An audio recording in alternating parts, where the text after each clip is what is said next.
Here's my store. This was my store. When he opened here, I was the best customer for quite a while. Now he's moved uptown. He's in this big fancy building over here because the record business was doing great for a while. But in here went to be all the discount records. So let's look at that. He's got a big sale going on because it's going to close this location. So when you look in here, CDs, DVDs, records everywhere. These records are alphabetized. The ones in the boxes over here are not alphabetized. Most of these records used to be $5. They got a sale going on now. These records are $2.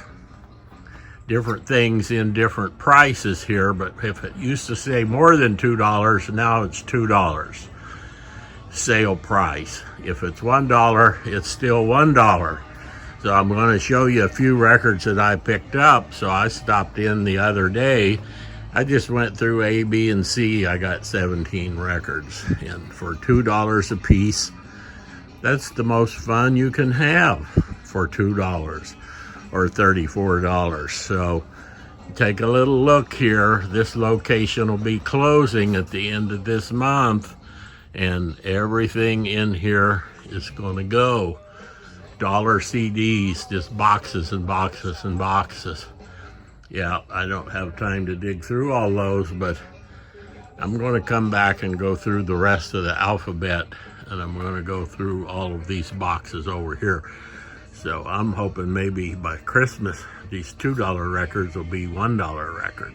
Hey, vinyl community, and welcome YouTubers from everywhere. Yeah, I've been watching quite a few of you guys doing thrift store vinyl and that kind of thing.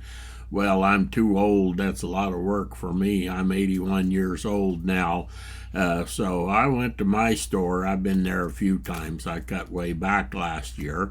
But I went in there and I thought, okay, I'll dig here a little bit. Well, turned out to be the most fun I've had in a long time, because I went in there, I bought 17 records, $34. Okay, well, I didn't show you my record store day stuff, but you buy them, they're all $20, $30, $40, and it's not as exciting or fun as getting these $2 records. Now, forever seemed like we had the dollar bin. Now, these records in my store, many of them, because the business had been so good recently, it was the $5 bins in that store. Well, he's got them on sale for $2, and I'm thinking when we get close to the end of the year, they'll maybe be sale for $1 if you buy a bunch of them. I'm going to go through the rest of the alphabet.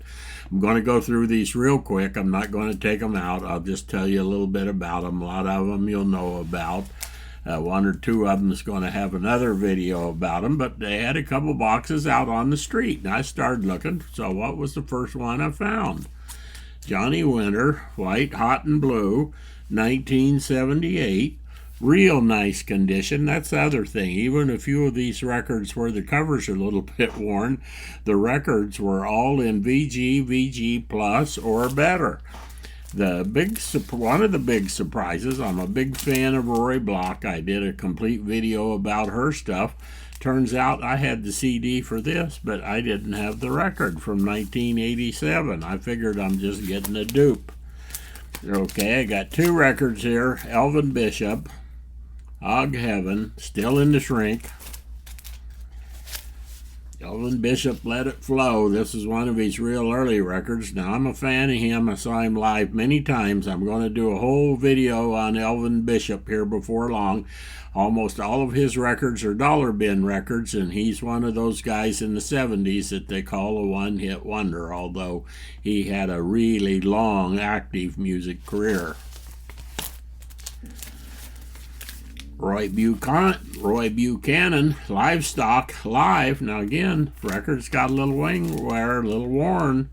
1975 blues rock, but it's in nice condition. Here's the one that was really I liked. I got a yellow sticky on there. Ry Cooder Live. This is an EP. This was done in 1982 in Europe, live, and 6 songs. I'm a big fan of Ry Cooder. I did a whole video on him a few years ago. I didn't have this album. I didn't even know about this album. You go to Discogs, there's only 4 for sale and none in the U.S. And this record's VG Plus, the jacket's VG Plus, $2. And it just kind of reignited my enthusiasm, or just going and buying new records. It's not that fun, really.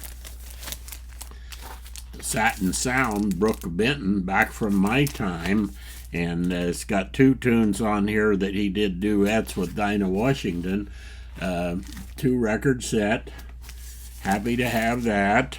I did one, my Young Crush video some time ago, and even replayed it. Well, the person I used for that was Teresa Brewer, Greatest Hits. So a big fan of hers. I got a whole bunch of Teresa Brewer records. Probably got all the songs that's on the Greatest Hits. But $2, real nice shape. You know, these are if you like this kind of stuff, this is great in the discount bins, because there's always lots of this kind of records.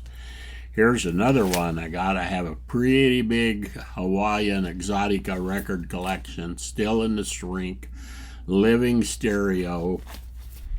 Hawaiian Hi-Fi, Leo Adeo and his orchestra. This is really great. Still in the shrink near mint, the jacket and the record from 1959. And again, had the $5 price on there. Most of these things had $5 prices on them. That's how the prices went up over the years. Here's another one I just grabbed.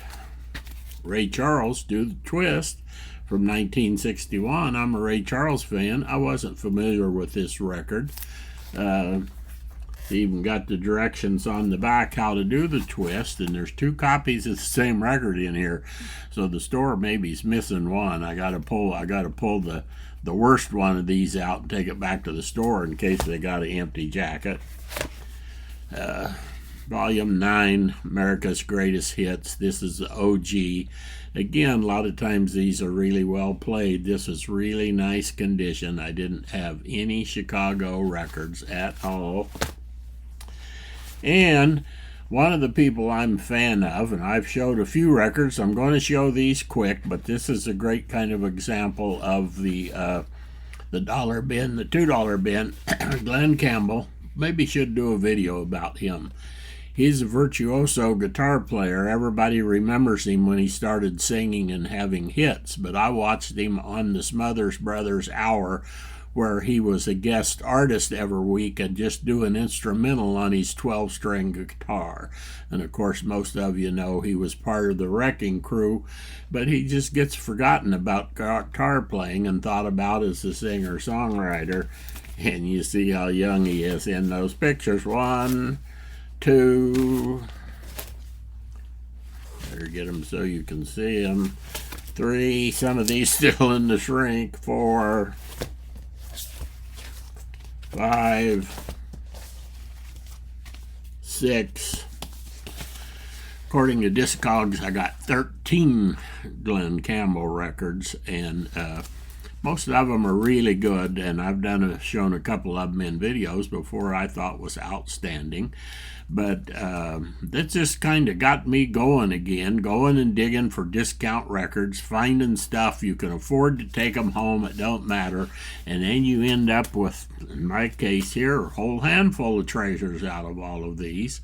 So I say keep them spinning, and see you all down at the $2 bin. Happy trails to you until we meet again.